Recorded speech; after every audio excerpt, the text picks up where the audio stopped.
오늘 말씀드릴 내용은 아파트 관리비입니다. 관리비. 예. 보통 입주민분들께서 보시면은 좀 아파트가 슬기롭게 생활하는데 도움이 될까요?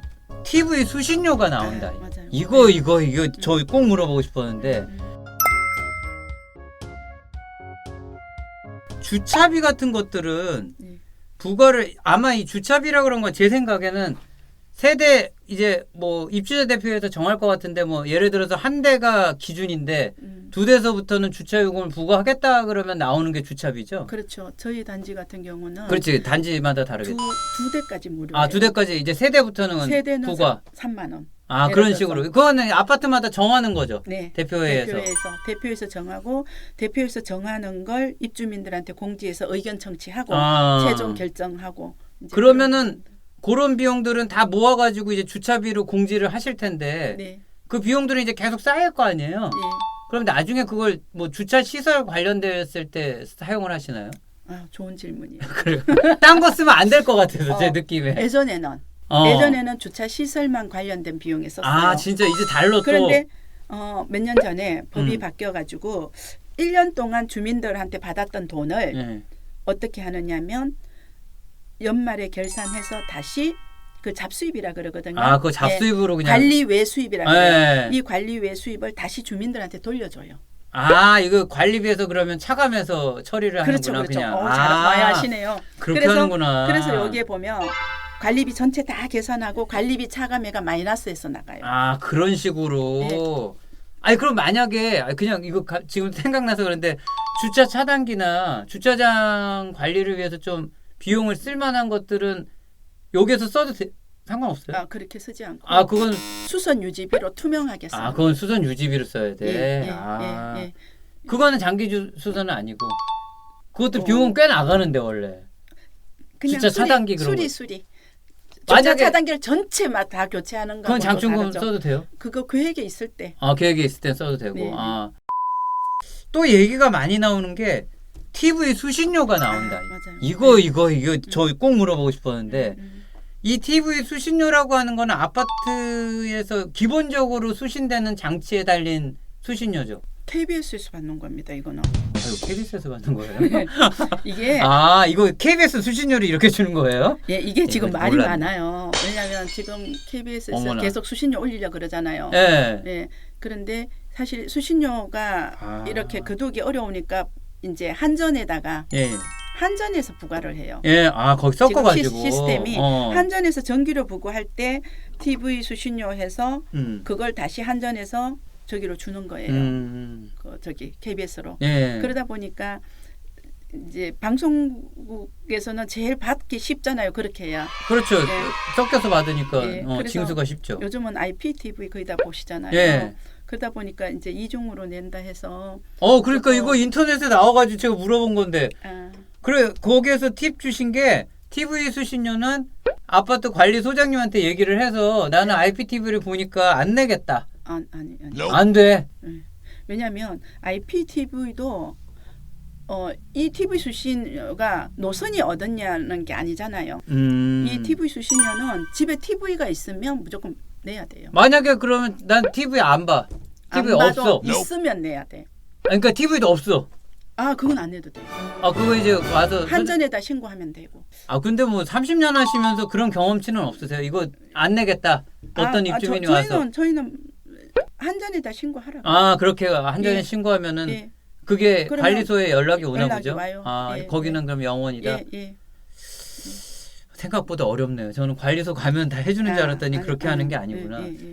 이게 어찌 보면 관리소도 권한이 없네요. 저희 권한 아니에요. 영원 처리하는 거는. 이제 이 고지서를 받으면 관리비 명세서를 받으면 이제 소장님이 생각하실 때 보통 어느 거를 보통 입주민분들께서 보시면은 좀 아파트가 슬기롭게 생활하는데 도움이 될까요? 관리비라고 할 때 제일 많이 나오는 건 일반 관리비예요. 일반 관리. 일반 관리라는 건 뭔가요? 일반 관리는 관리소장, 뭐 일반 사무직 여직원, 그다음에 기술팀들, 사무하고 기술팀의 인건비와 그에 의해서 수반되는 뭐 4대 보험이나 복리후생비, 기타 경비, 사무용품비, 요걸 일반 관리비라 그래요. 그러니까 이게 제일 높아요. 그다음에 두 번째 높은 게 경비비예요. 경비비. 네, 그래서 요거는 경비와 관련된 비용. 그다음에 높은 게 청소비예요. 청소비. 순서가 딱 그렇게 네, 돼 있구나. 그리고 이렇게 고지서 보시면 순서도 그렇게 또 이렇게 내려와 있거든요. 그게 큰 순서대로 내려오는 거구나. 그렇지는 않겠지만 그렇더라고요. 네, 그래서 관리비에서 그 공용관리비에서 가장 많이 차지하고 있는 게 그 세 개의 관리비라고. 근데 요 고도는 이제 크기는 큰데 제가 볼 때는 그렇게 변동은 거의 없잖아요. 거의 없죠. 뭐 다시 재계약을 하시기 전에는 그렇게 큰 변동은 없이. 그렇죠. 재계약도 있고 연말 우리 최저임금. 예. 최저임금. 그게 변동이 되게 되면 그때 보통 변동이 조금씩 되지. 올려주고. 그렇죠. 1년 동안은 거의 그럴 것 같아요. 조금씩 왔다 갔다 한다고. 거의 크게 움직이는 돈은 아닐 거고. 네네. 수선 유지비 같은 거는 운영하는 형태에 따라서는 그대로 뭐 계속 일정하게 걷는 아파트도 있겠지만 거의 차이가 나죠. 그거는 이제 어떤 일이 생기면은 그렇죠. 어쩔 수 없이 걷어서 메꿔야 그렇죠. 되니까. 그렇죠. 네. 수선 유지비가 약간 변동이 좀 있을 수는 있는데 금액 자체가 그렇게 수선 유지비 크지가 않거든요.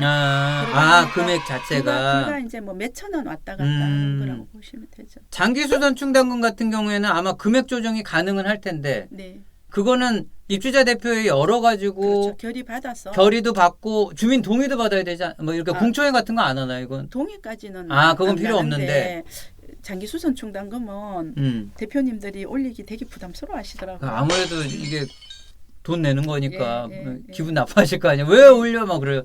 그 이유를 막 설명해 주시고 그래야 될 것 같아서. 그렇죠. 그래서 사실은 장기 수선 충당금을 좀 많이 이렇게 그러니까 요율에 맞게 이렇게 현실적으로 부과하는 게 참 필요해서 그렇죠. 앞으로 아마 이제 법을 지금 계속 그쪽으로 가고 있어요.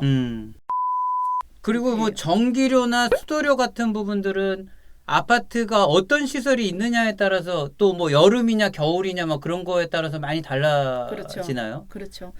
우리가 사실은 이제 우리가 지금 이 대상이 공동주택이잖아요. 그렇죠. 명품 아파트잖아요.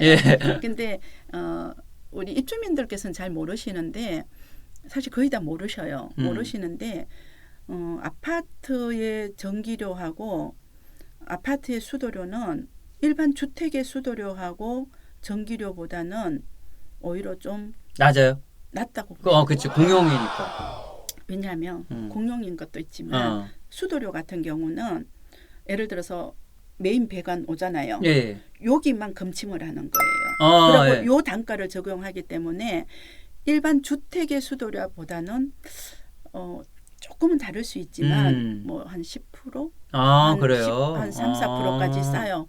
그리고 전기료도 이제 1년에 한 번씩 관리 주체하고 관리 주체가 대표들한테 의결을 올려요. 무슨 이야기냐면 그 계약 방식 단일 계약이냐 그렇지. 종합 이제 들은 것 같아요. 네. 그래서 어쨌거나 주민들한테 유리한 방식을 선택하게 이렇게 1년에 그렇겠죠. 한 번씩 계약을 변경시켜줘요. 한전에서. 그런 식으로. 그래서 그거는 우리가 공동주택에 있기 때문에 받는 혜택이기도 해요. 그런 거는 소장님이 잘 챙기셔야겠다.